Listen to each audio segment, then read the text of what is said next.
Hello, everyone, and welcome to another episode of the Cincinnati Cabinet of Curiosities presents Hometown Haunts. I'm your host, Kat Klockow, and with me tonight we have Christina, Wald, and Jen Koehler, and me smacking my microphone. This episode is all about dreams, and it's sparked from a conversation from last week's episode. Want to share our social media with you just before we start. You can follow us at Cabinet Curio on Twitter and Cincy Cabinet of Curiosities on Instagram. And also, welcome back, Jen. Yes. Thank you. Sorry, I had to miss last week. It was just Christina and I. Had a procedure done, but it's all good. All good. You'll be healthy. Yep. Yeah. Yes. Hey, it's great to have you back. Yes, we missed you. I mean, I could have recorded. I just would have been looping on anesthesia. That's all. No, we don't want to do that to you. Lord only knows what would come out of my mouth then. Yeah, I'm sure the audience would have loved it, but I don't want to embarrass myself, though. Yeah, don't want that permanently archived on the internet. Sounds like bad news. And also, I want to say a shout out to and a thank you to Chris Hardwick. And thank you, Jen, for suggesting this. For those of you who don't know, Chris Hardwick on his show ID10T, his podcast, had an open shout out thanks to Jen about our show. And and also, Chris, no one can pronounce Sedamsville or Sedamsville Rectory. We three live in Cincinnati and have no idea how to pronounce this place. So don't feel bad. We're all clueless here. And we promise to keep Cincinnati weird and fun. So on to weird things we saw this week. The Dream Edition.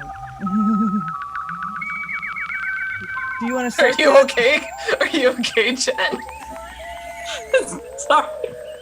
That microphone just wants to be part of everything. It just wants to be part of this action. It's just like, have me in the show, Kat. I'm not just an inanimate object. We've become the Beauty and the Beast. Yeah. Yes. So I got two interesting things for weird things I saw this week, and they're both actually I'm going to call them paranormal / comics media instead of just like a news piece. So this one, because I think we need to bring more comics back into this, because we started with comics. Totally.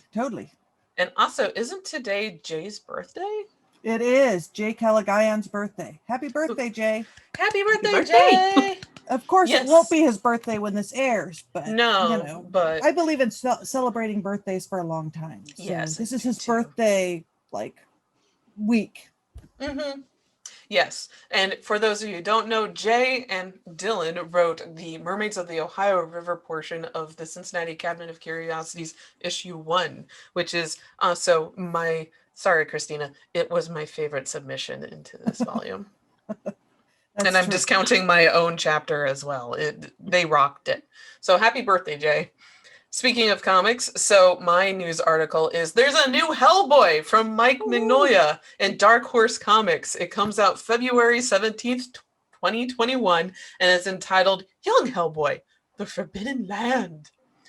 So it was announced today when I was compiling my portion of the outline. And want me to read you a little bit of the announcement? Sure. Okay. Announced today, Hellboy creator Mike Mignola, co-writer Tom Signosky, I'm so sorry, Tom, artist Craig Rousseau, and colorist David Stewart, and letterer Clem Robbins will explore an untold chapter of Hellboy's childhood next year in Young Hellboy, The Hidden Land. In this 4-issue series from Dark Horse Comics, Hellboy and Professor Brutenholm are stranded on a strange island after a mishap on their way to a South Africa dig site. They soon find themselves confronted by all manner of monsters. Even when the stranger who rescues them turns out to be one of Hellboy's heroes, they aren't safe as they think. And it's a 4-issue miniseries. And I should also note that Clem Robbins lives in Cincinnati. Ooh. Holy what? Yes, the letterer Clem Robbins lives in Cincinnati. think you just blew her mind there, Christina. We need him on the show. Oh, I'm sure he'd be more than happy to be on the show. Please be on our show, Clem. Please. I did not know that. Man, Yes. so many people live here. It's just This is like a vortex. I mean, it is a vortex of weirdness. It I is. love It though. is. Sorry, I have a pop-up from Monty Python's Holy Grail. So the other interesting thing to note, and I'm just like, let's watch Tom Cleese. Anyway, yeah. So the other piece of information that I have, and it's not as cheerful, is we're losing people left and right in 2020. This is Ken Spears, the co-creator of Scooby-Doo, dies at 82, and it was released today at around 2 p.m. And he was the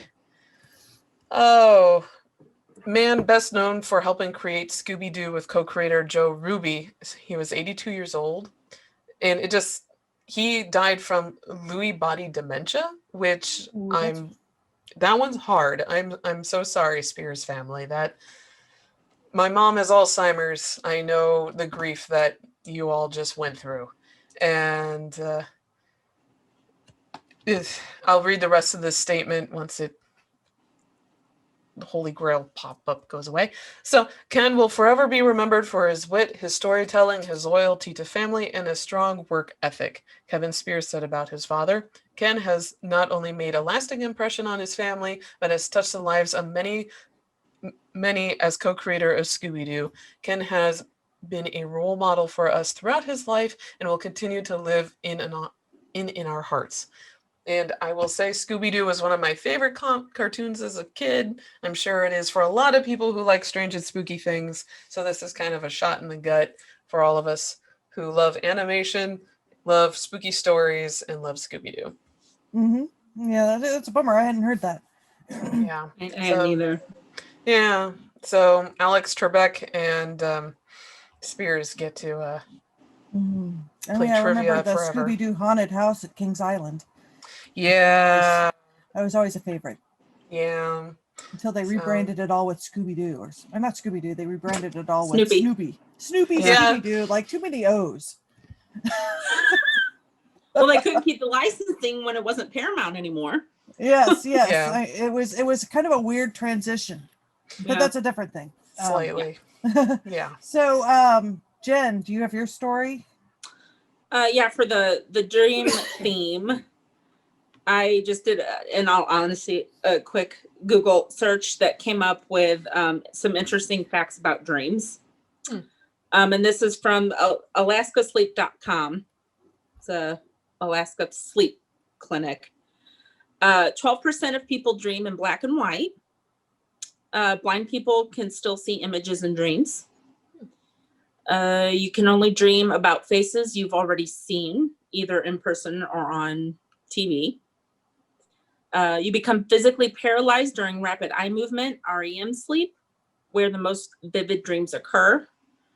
REM sleep occurs every 90 to 120 minutes of sleep, with each succeeding REM period becoming longer and longer. This explains why you may recall dreaming on weekends, as you may sleep in longer and awaken from this stage of sleep. Within 5 minutes of waking up, 50% of your dream is forgotten. Wow, that's fast. The average person spends 6 years of their life dreaming. On average, you can have anywhere from 4 to 7 dreams a night. And that's interesting. Yeah, some of those fit me. I'm a very active dreamer. And I may forget it, like as soon as I wake up or like within a few minutes, but then all of a sudden, months later, it'll just pop back into my head when I'm awake. I'm like, or I have the dream again. I find the black and white thing odd. I mean, how would you even tell? I think that saying black and white is probably, and I'm not a researcher or a scientist, so I don't know anything, but it seems to me that, is it black and white, or is it that someone doesn't discern color, which is two different things, I would think. Like sometimes when I dream, I'll recognize something specifically as having color, but that's different from. Well, I've always been or well, not always, but recently I've been fascinated by color blindness because I am attracted to color. You know, the brighter, the better, the more, the better. And I'm fascinated by the artists that are colorblind and can't see color. Do they dream in black and white if they can't, or what colors do they dream in if they've never been able to see red or blue or green? You know, I don't know if this helps at all, but my mom, who has just the full spectrum sight, she streams in black and white. Interesting. And like she's an artist. Black and white. Like she says, I don't see any color. Because that's kind of an interesting. That's kind of an interesting phenomena. You know, like why would you dream in black and white? I mean, I could think of someone not paying attention to color, but I think a lot of people don't pay attention to color. Well, when I described it, because I remember, I think it was when that initial sleep study was released back 20 years ago, revealing the percentage of people that dream in black and white versus color. My mom couldn't wrap her head around the fact that I dreamed in color and not black and white. So she had a hard time understanding that. She was just like, how are you doing it? I'm like, well, it just looks like a movie. And I will also note, if you speak multiple languages, it's not uncommon for your dreams to be in multiple different languages.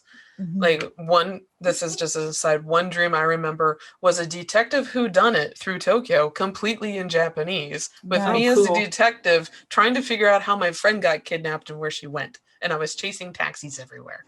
So that was a very weird dream. That's really cool. That's cool. Yeah. So, but I will note, I haven't been able to dream in the past few years. Aw. I don't remember. No dreams? None that I remember. I'm sure I probably am dreaming, but I don't remember any of them, which is sad because a lot of my comic book series were based off of dreams that I had, including Witches and Sorcerers, where I have the date of when I had the dream. That's really fascinating. Yeah, it is fascinating. Yeah, I guess. And then I'll do my weird thing.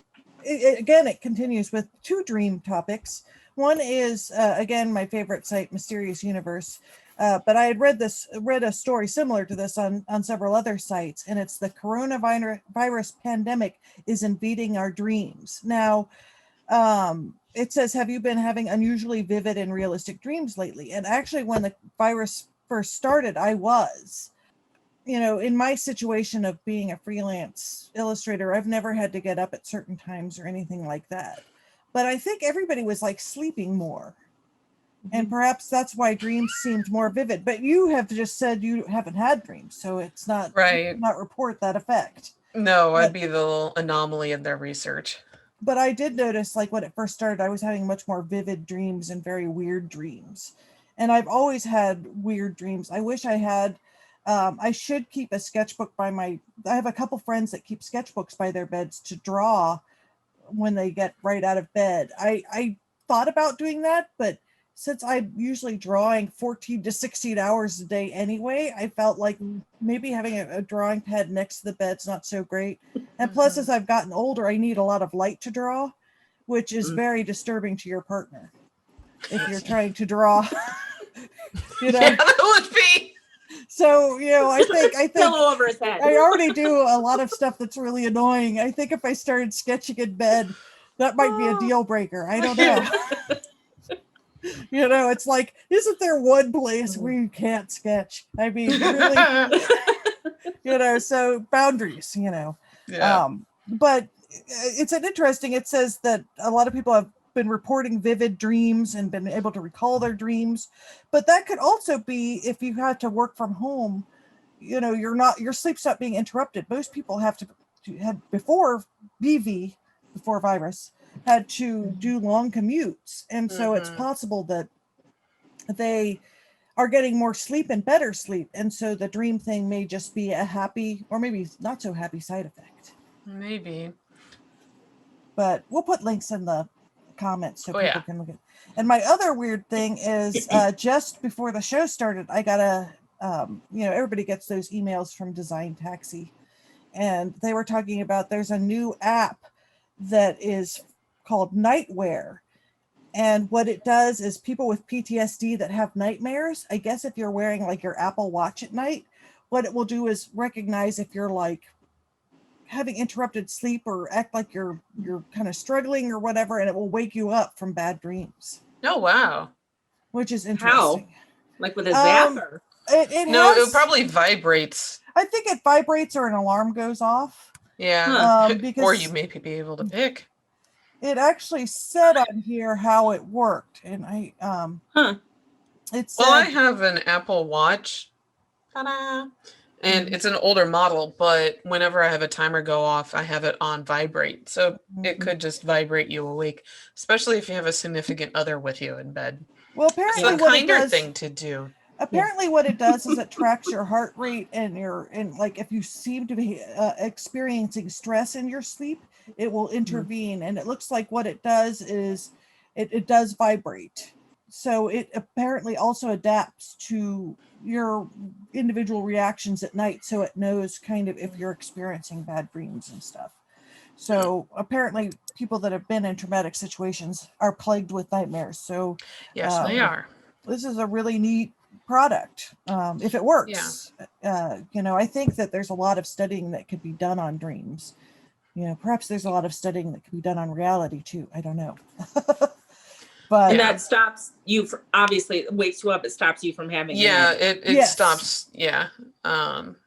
It's helpful. I know a few people that do have PTSD from different situations, and that I would think would help, because then it would just reset your sleep clock again, and maybe you won't have another dream that's will be traumatic. So obviously you can't function. I mean, not being able to sleep well is related to a lot of dysfunctional stuff during the day, like not being able to drive well, not being able to pay attention to things, not being able to concentrate is all related.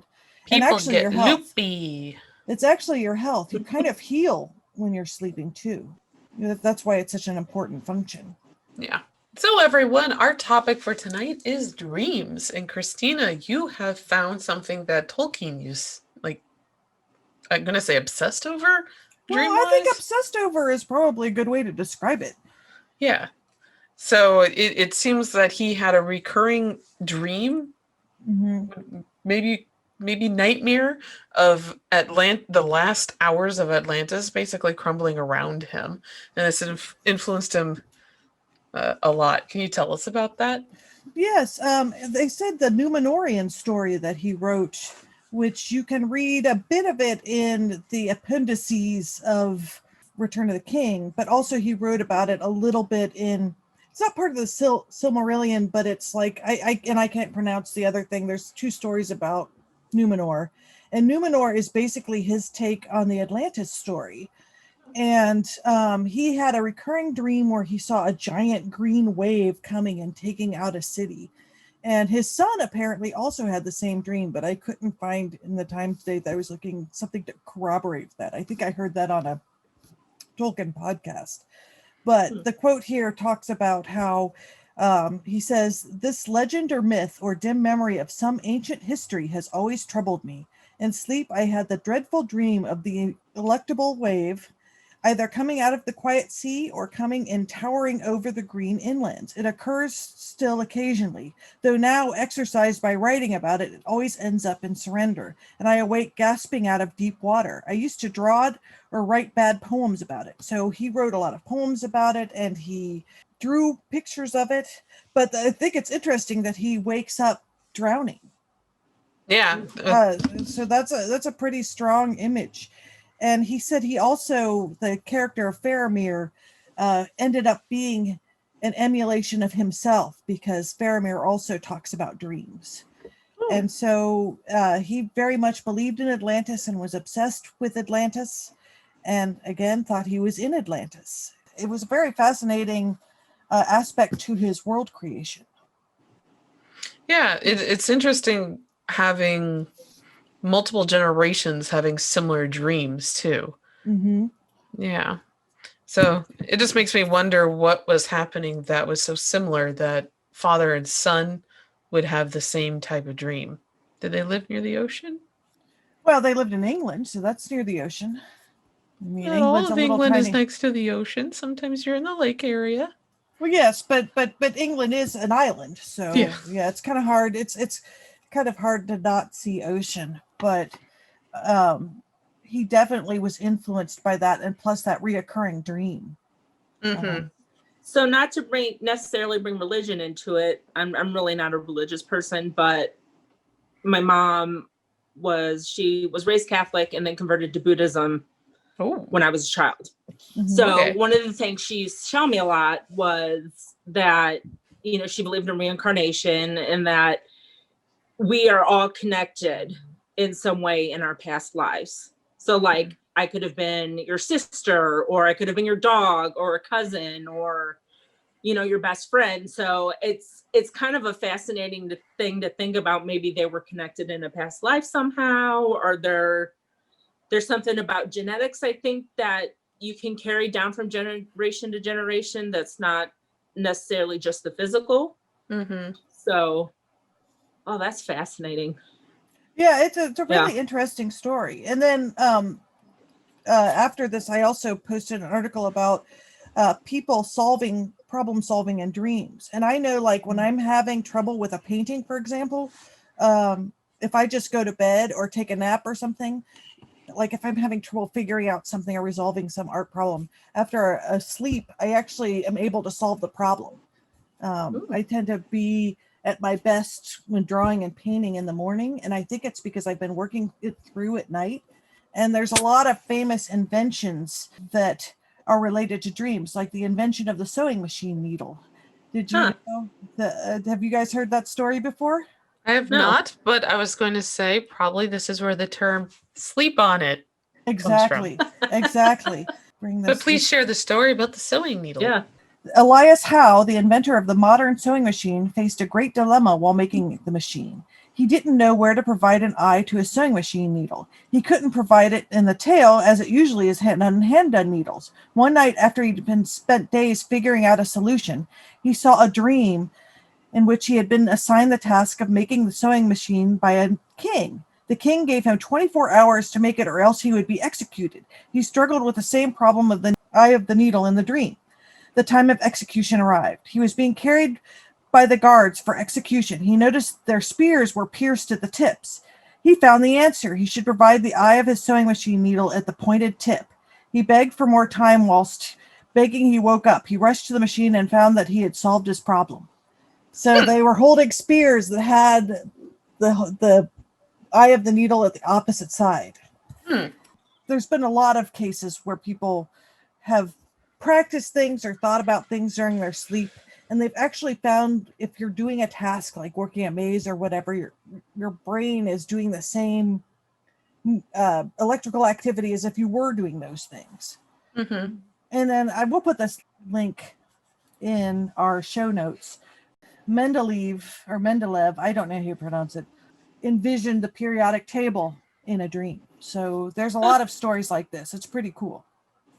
He said that exhausted, he fell asleep in his dream and saw the elements getting arranged in logical pattern according to their atomic weights. Thus, the periodic table was born. So that is really interesting. Cool. Yeah.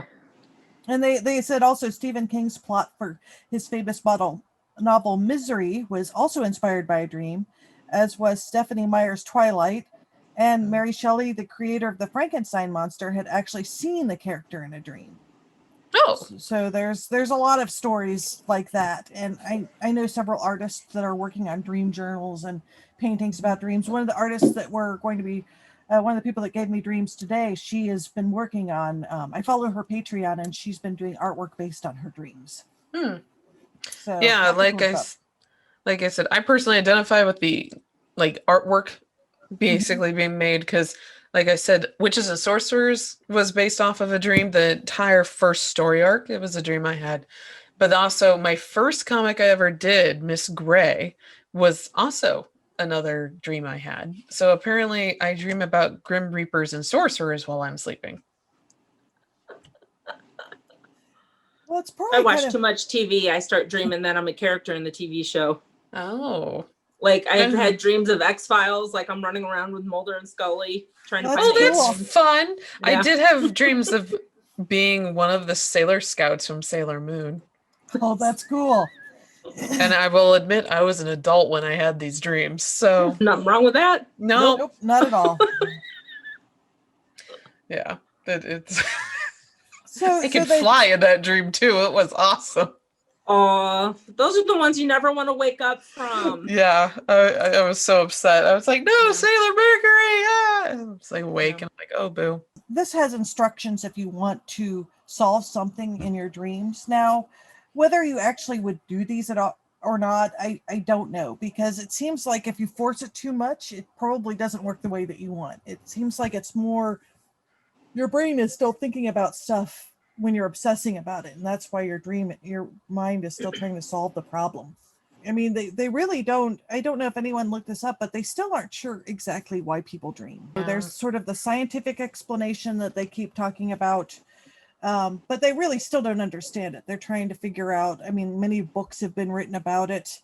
I think that there is a collective consciousness that everybody kind of taps from, and that I don't know if that, and obviously that's something that's really hard to prove, but it seems like there's a lot of common dreams that people have, and there's a lot that we don't understand about how things are constructed. So Yeah, that would be falling into the Akashic Records discussion, which is what a lot of people. Who was it? Edgar Casey. That was the dream medium.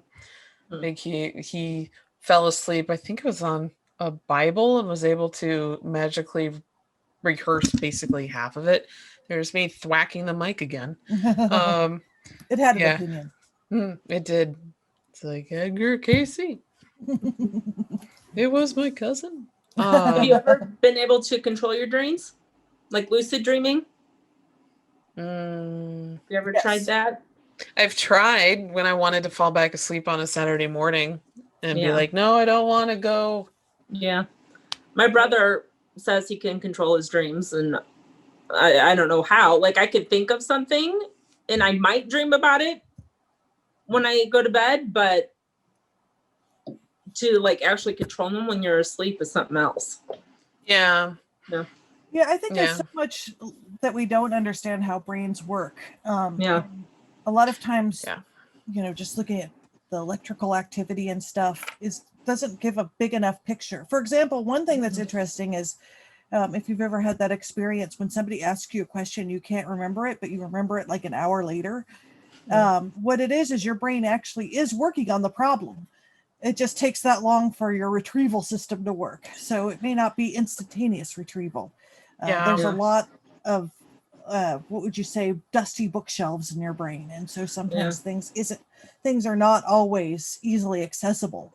And perhaps your dreams are a mix of that, but I think that there's something more to that. I think I heard a thing on NPR a couple years ago. They were interviewing somebody that had written something about sleep, and I remember the host specifically asked, well, why are we even awake? And that's a good question. We spend half our life sleeping. Well, why do we spend half our life awake? I mean, you could turn the question, and who knows? I'd much rather be sleeping all the time. Well, or not at all. It would have to be the extreme for me. Wow. Like, because there are times where I wish I didn't have to go to bed, because I have things to do or things I want to do. mm-hmm. Yeah. Or that you could turn it off and on at will. Yeah. Yeah. No, I just wish that I got more sleep, but I have no problem sleeping. I like I like getting into that habit of relaxing that last hour of the day, just getting into bed and trying to turn off all the electronic equipment, though I may play my Nintendo Switch. And I'm surprised I don't have more dreams about Animal Crossing. Well, maybe you'll dream about it tonight. Maybe finally I'll have a dream that I remember. Well, I mean, a lot of it could be, are you interrupted with your sleep a lot? No, I sleep like a log. Okay. Well, I mean, sometimes you don't remember dreams because if your sleep's interrupted a lot. I find that if I get up and come back to sleep, that I have the most vivid dreams. So like if I get up and feed the cats and then go back to sleep, it will feel like I've slept for hours, but it's like been 10 minutes and I'll have a really long, vivid dream. I know one of the dreams that I used to get reoccurring was the zombie apocalypse. I hate zombies. It's so funny because I like horror but I hate zombies and can't quite put my finger on why, but it may be just watching your loved ones completely just try to eat you and attack you. That's pretty scary. But I know I used to wake up and just look out the window. I think I may have mentioned this last week, to make sure that zombies hadn't attacked our house. Oh wow. Well, Yeah, I mean, sometimes it'd when be you so wake up for a vivid. dream, it feels so real. Yeah. And that's one of the conundrums about them. Yeah. And then I wouldn't be able to go back to sleep. So when did you Yeah. start having your zombie dream? Have you had it since you were young, or? I'm going to say probably in college. So I've had it for a few years. And doing a little bit more research into it, they are a form of stress dreams, kind of like when you have dreams about your teeth falling out too. They're in the same category. It's just different levels of stress. So I think the past few years have been so bad. Is that a ghostly cough? It is a ghostly cough. A ghost named Troy. Yeah, it the past, I think I've gotten so stressed that I just stopped dreaming or remembering the dreams. So yeah. I've had a recurring dream for many years of buildings falling, and it's Oof. been usually, and not to scare people in the audience, it's usually been downtown Cincinnati. And I always like, there's a prominent image I see of the Kroger building rocking and then breaking apart and falling.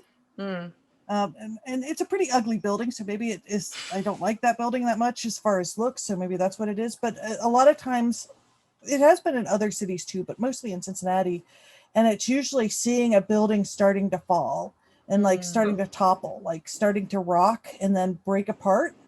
And I have a ton of dreams of buildings breaking apart, and I'm not sure why that is.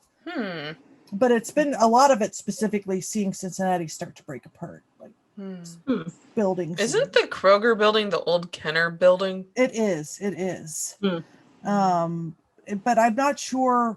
Like, and sometimes I have dreams where you're in the building and like a lot of rubble's falling and you're trying to get out. And so you're in a bigger building. I don't know if this dream might have been incited. I remember seeing a documentary about New York City, and they were talking about when they built the Citibank building, because they couldn't move a church on one corner and they couldn't move something on the other corner. The bottom of the building has two wedges out of it, and the architect who designed the building, and this building, keep in mind, is just a couple blocks away from my brother's, where he lives in Manhattan. And they said when they did it, the architect that did it was showing it to his students, and one of his students said, "Well, you realize you haven't enforced that building enough. It could fall over." And the architect looked at it and he was like, "Oh my God, they're right." And so this whole documentary was how they were secretly trying to reinforce the building before it fell. And they had this huge plan of what would happen if the building did fall and hit another building. And like, I mean, you look at Manhattan and there's all these super tall buildings, and what would happen if they did fall into each other? And they were trying to secretly, without the news finding out, that they were trying to fix the Citibank building from falling into other buildings around it. So it is something structural engineers worry about. I don't know if something like that kind of stuck in my mind, and then I thought about that with other buildings, but I've had that happen a lot. That makes me never want to go into a high-rise building again. And I have felt earthquakes in the Inquirer building. It's not fun because we are on the 19th and 20th floors, and I'm like, why is the building moving? It should be moving. High-rise buildings do rock. I mean, they have to be designed. They can't be rigid. I think some of them, it's like a couple feet. They'll like. I mean, they sway. Yeah, it's not a fun experience. I can't imagine like anything stronger than. Oh, I've been in a stronger earthquake than that. It's an experience. No, thank you. I'm terrified of those. Yeah, it was when I lived in Nagoya. There was two significantly large, like over 6-point earthquakes that I was in the same year. The first one was a 6.9, and it threw me out of bed. Yeah, because not everyone sleeps on the floor in Japan. A lot of people have Western style beds, and when there are earthquakes, you do fall out of them. And that was the first earthquake that I ever experienced, because from Indiana, we're just like, what's an earthquake? Right. Yeah. True. And then the second one was also in Nagoya, but 9-10 months later. And we were actually in the middle of having dinner. And my host mom, that we lived not too far away from a major, I don't want to call it a highway, but road. So we would get semi trucks that would drive by, and occasionally they would rock the house because they would just be too big, going too fast past the house. And at first, we all thought it was just a semi passing us. And then it just continued. And I just remember my host mom just popping up with a ladle in her hand because I think we were having some kind of soup. And she's just screaming, Jishin, Jishin, which is earthquake, earthquake, and running to the TV to turn it on to see what magnitude it was and where the epicenter was and what kind it was. But that one just kind of rocked the pots up in the cabinets and our plateware. It no one fell, nothing fell off or anything. Yeah. So Well, that I'm scary. Have you watched the latest block of episodes from Unsolved Mysteries? There's one. But they do the Tohoku earthquake, don't they? Mm-hmm. It is fascinating. Don't think I can watch that one without bawling. It is extremely sad. You will get. I just got goosebumps thinking about it. And wow. Yeah. No. They've been through so much. Yeah, I remember hearing some of the ghost stories because 2011, I wasn't on the Paranormal View yet as a radio show host, but I was a guest a few times and got a lot of ghost stories reported to me from there. But that has nothing to do about dreams. So shall we get to... Sorry. It's all right. Yes. It's an interesting topic for another time. We could probably talk about TV shows that we're all into that are paranormal themed. I can tell you about my recurring dreams. Yes, please. So do you remember, I think in our first episode, I said, I was terrified of vampires and I would sleep with my lights on in the blanket. So I used to have a recurring nightmare of a vampire that lived in the attic. And I would always have a dream that he was summoning me from my bed to go up there. And then when I would get up to the attic, I would wake up.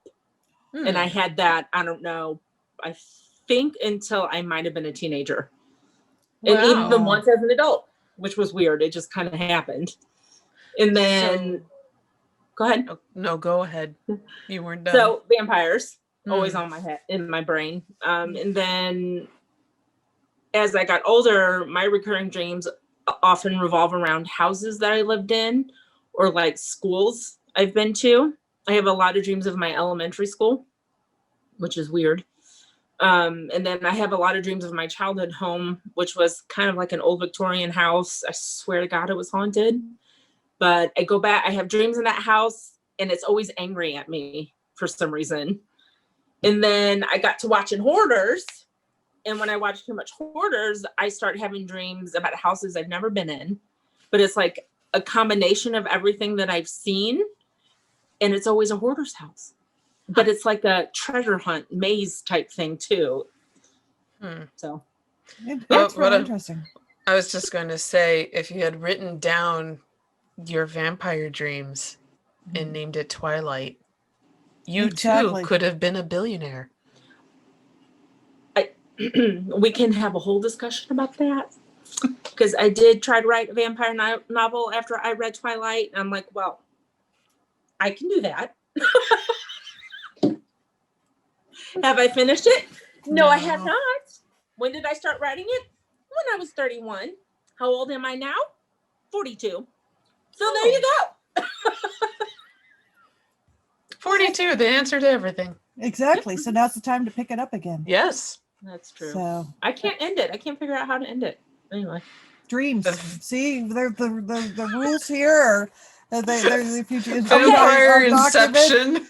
I will think about it tonight when I go to bed, and then I will. Exactly. And just follow these instructions here, and you should be able to incubate your ending. Maybe you'll see a bunch of vampires. Your vampire. Exactly. I mean, sometimes trying to figure out how to do something really does get stuck in your brain, and it's just thinking about the problem. Yeah. And that's it. And stories are tough. I mean, they are. I really respect writers because it's really hard to coming up with the ending is the hardest thing. And some would argue that Stephen King's never figured out how to do an ending. Yeah. I mean, he's a really famous writer. I mean, it's really hard to wrap things up. I mean, referencing JRR Tolkien, I mean, the ending of Return of the King is like 600 pages. You know, the Wow. denouement, that should win the denouement of the literature award, because it goes on and on and on. You know, the ring is destroyed. Spoiler alert. Like, oh my God, Christina, I haven't read it. How I know. The you know, the ring's destroyed. Wait, did they ride the Eagles? They did ride the Eagles. So it's I just remember the movie. This is going back to Tolkien very quickly. I did not read the Lord of the Rings trilogy, but I saw the movies, and I remember watching that final one. I'm like, oh, that was a good ending. And then another one played. And I'm like, oh, okay, so we're doing that. And then going, well, that was a good, satisfactory ending. Time to leave. Then another one pops up. You're like, oh, okay. Well, sits through that. I'm like, okay, that's a good ending. Just repeat, like, what, 16 times? Yes, Yeah. I mean, like it keeps going on and on and on, because you have the ring, and then they fly back, and they get better, and then they crown the king, and blah blah blah, and then they go back to the Shire, and then they go to. It is Smog reawakens and eats them all. Yeah, yes, it is 6 endings, isn't it? Yeah, because it really ends with, spoiler alert again, with Sam after they take Frodo to go to the Grey Havens. And that's the final ending. And the Grey Havens are known as Hawkins, Indiana. Really? So I had no idea there's a portal to Elfin. I know, right? The Elven paradise, or whatever it was. But yes, the end of Lord of the Rings. That's one reason I think Lord of the Rings is so hard to adapt, because everybody wants everything, but it almost is sort of a string of heroic tales. So it's time for our hometown hunt section, and this time it's the dream edition. So everyone has submitted their dreams or recurring dreams. So we have a variety of different listeners or viewers who have submitted their own dreams. So I will start with Kelly, who writes, I have had several recurring dreams in my life. I used to have 3 or 4 rotate. The one that massively sticks out and that I associate with when I'm sick, and which has been a part of my life since my early childhood, begins with me on the living room couch in my old house.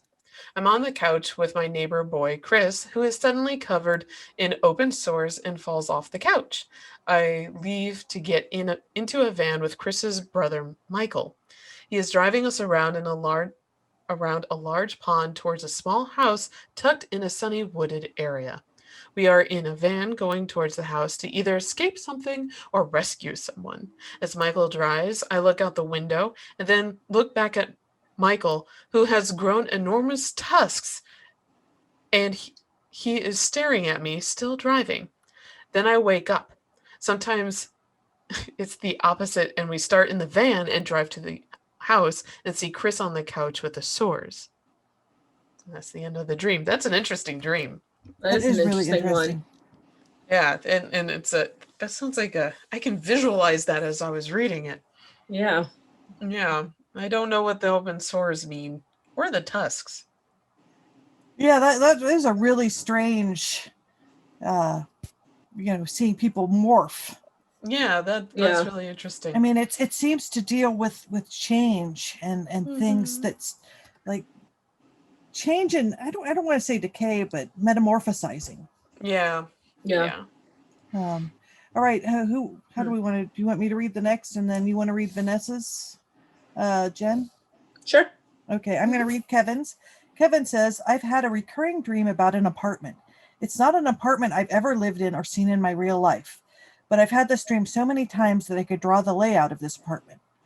And we have a couple dreams in here where I've had a lot of dreams about architecture that like suddenly is revealed in a house I'm living in, or that you've never seen before. It seems to be a very common dream for you to, I always kind of revert back to, I always like and now if we're doing Tolkien, we could talk about C.S. Lewis imagery. I always liked in his book, The Wood Between Worlds. And I often sometimes wonder if empty houses and houses with secret compartments are almost like sort of an unseen area, kind of like where we talked about drains a couple weeks ago, where it's an area you've never been to before, but it's got a lot of architecture and care to it. So it's sort of discovering something new. It's perhaps representing the unhidden that we all experience, sort of the behind the scenes, or sort of the structure of what reality is. Yeah. Interesting. Could be. And Jen? you want, yes. Sorry, I was thinking about Pudding? having a brain fart. No, there was something about a recurring dream that I had, and Swimming it's in completely pudding? left my head. Whatever. Okay, this one's by Vanessa. I have a recurring dream about pulling gunk out of my mouth. I just had it recently, and I pulled out so much that it was the size of a human body. Wow, Maybe she's Vanessa. creating a golem. That almost feels entity-like. Yeah, that really Yeah. does. Or ectoplasmy. Yeah. Yeah, Or maybe she's getting rid of Wow. her negativity. that could be. Mhm. Like, that was actually my first thought, was like getting rid of negativity and things weighing you down. Yeah. But the body horror of it is Yeah. stunning. I am stunned. Yeah. I almost want to follow up and ask how she feels about it, because she didn't really say, is it a scary Yeah, do you situation get or do you feel relief? relieved? Yeah. Yeah. Is it painful? Please tell us, Vanessa. Like, I'm curious about this dream Yeah. now. Yes, My ears are perked. So, you want to go with Seamus? yeah, I'll go with Seamus. So, Seamus writes, I have a recurring dream where I missed one credit in high school and have to go back as an adult to qualify for my diploma. I guarantee it ties into how miserable I was in high school and how I didn't want to go back. I have that Everyone, dream all the Seamus. time. I had to go back to high school. Yeah, Mike has Even those after I went to dreams. college. I think that's a common experience, Dream, where it? the Okay. fear of not being prepared. Yeah, the school one, I put that there because so many people have school dreams. Yeah. And Yeah. I mean, I've had that dream too. I think I've had it. I'm sure I have. And I put Sarah Louise's because this is a bit of the truth dream. I guess I'll read this. Back in high school, I used to frequently have a recurring dream where my teeth fall out. It was always very vivid in terms of sound and feel. I remember I could always hear the sound of my teeth hitting the floor and feel the texture of my teeth in my mouth as they were falling out. The look of the teeth would change in the dream too. Sometimes they would look normal and sometimes they would look rotten. My mouth was always super full of teeth in those dreams too, for some reason. Sometimes I wonder if this is a memory of when your baby teeth came out, because I remember having vivid feelings about when your teeth come out. And I think that's why as an adult, and your adult teeth aren't supposed to come out. And maybe that's why it's a fear. Yeah, maybe. That's a good point. I've had those dreams though, where I'm walking around with a mouth full of broken teeth and I'm just walking around spitting them out. Me too. But I've never felt them the way she's describing. That's kind of... No, the ones that I've had, they come out and you can feel like where the blood was and everything. Yeah. Just a hole in your mouth. Yeah. All right, you want to read Anne's? Yeah. Jen? Okay.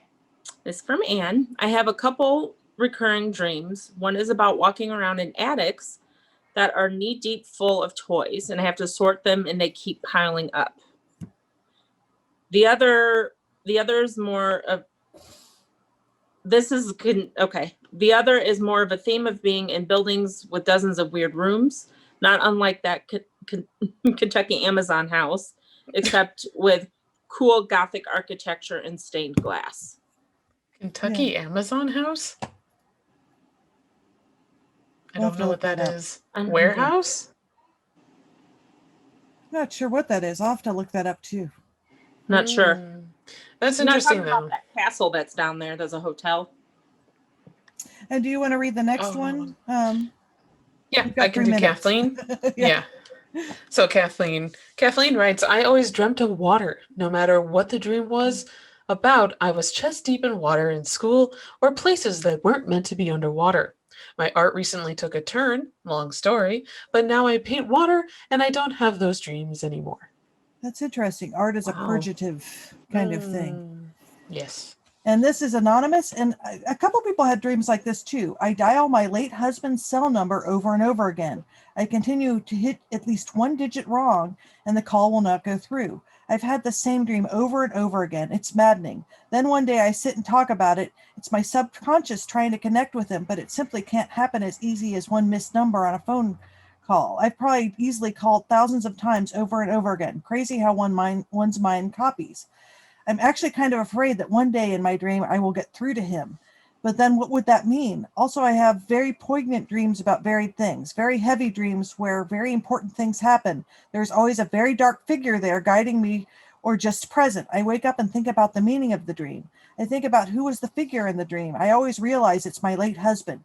He just looks a little taller or a little different in each dream. And I think a lot of people have that kind of especially losing loved ones. It's sort of like you want to get a hold of them, but you're prevented. Yeah. Somebody else said they had the same dream, but was like an older phone. So or they said actually it had changed to a cell phone over the years. Oh, that's really interesting. It adapted. I mean, I've had dreams about talking to relatives before, in a dream, and we probably don't have time to talk about. We could talk about a little bit of some of these things in a later episode too. Yeah. So we didn't get through everyone's submissions. I'm sorry, but this warrants another episode. So if you have a dream that you would like to share with us or a ghostly story of your own for a Hometown Haunt segment, you can email us at cincycuriosities@gmail.com. And of course, you can also keep up with us on social media at Sin Cabinet Curio on Twitter and Cincy Cabinet of Curiosities on Instagram for all those special goodies. I'm Kat Klockow. We got Christina Wald and Jen Koehler. And thank you for joining us for another wonderful episode of the Cincinnati Cabinet of Curiosities. Thanks. And bye. Bye. Keep it spooky. Keep it spooky.